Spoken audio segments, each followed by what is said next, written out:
வாழ்க வையகம், வாழ்க வையகம், வாழ்க வளமுடன்.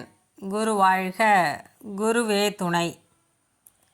சிந்தையை அடக்கியே சும்மா இருக்கின்ற சீரறிய செய்த குருவே, அந்த நிலைதனில் அறிவு அசைவற்றிருக்க பெரும் ஆனந்தம் பொங்குதங்கே. இந்த பெரும் உலகம் இசை எடுத்த பல பிறவிகளின் இறுதி பயனாகிய சந்ததமும் என்னை மறவாத சாந்த வாழ்வழித்தொய். என் சந்தோஷ செய்தி இதுவே. அன்பர்கள் அனைவருக்கும் எனது வணக்கங்களும் வாழ்த்துக்களும்.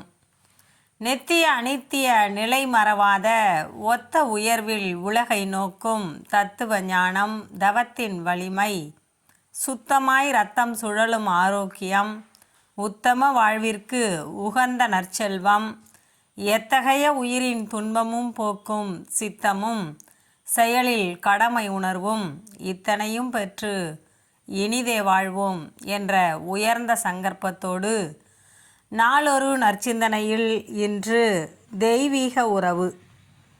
குழந்தை பேறு உண்டாவதற்கு முன்னதாகவே கணவன் மனைவி உறவு எப்படி இருக்க வேண்டும் என்பதை நமது பண்பாட்டில் நாம் வளர்க்க வேண்டும். ஒருவருக்கொருவர் பிணக்கு, கான்ஃப்ளிக்ட் தாட்ஸ் எழாது உள்ள குடும்பத்தில்தான் குழந்தைகள் நன்றாக இருக்கும். அங்கு பிணக்கு இருக்குமேயானால் அடிப்படை சுதந்திரத்தையே அடக்குமுறையால் தடுக்கும் போக்கு, அதிலுள்ள போராட்டம் குழந்தைகளிடம் பாதிக்கும். மனம் உடல் நலம் கெட்டதாகத்தான் அமையும். இதை மிகவும் முக்கியமாக காண்கின்றபோது கணவனும் ஒத்துழைக்க வேண்டும், மனைவியும் ஒத்துழைக்க வேண்டும். ஒருவருக்கொருவர் உள்ளத்தை புரிந்து கொண்டு ஒருவருக்கொருவர் உதவி வாழ்வதற்காக வந்தாகிவிட்டது. திருமணமும் ஆகிவிட்டது. இனி வாழ்ந்துதான் ஆக வேண்டும், ஒருவருக்கொருவர் உதவித்தான் ஆக வேண்டும் என்ற அளவிலே வந்துவிட வேண்டும். அங்கு விட்டு கொடுப்பதற்கு பதிலாக ஒவ்வொருவரும் ஒரு விதமான பிடியை பிடித்து கொண்டு என் கருத்துதான் உயர்ந்தது என்று வைத்து கொண்டால் பிணக்குதான் வரும். இதையெல்லாம் சரி செய்வதற்கு அகத்தவம் என்ற முறையிலே ஒரு தியான முறையை நல்ல முறையில் செய்து வந்தார்கள் என்றால் மயக்க நிலையிலிருந்து விழிப்பு நிலைக்கு வந்து சரி செய்து கொள்ளலாம். வாழ்க வளமுடன்.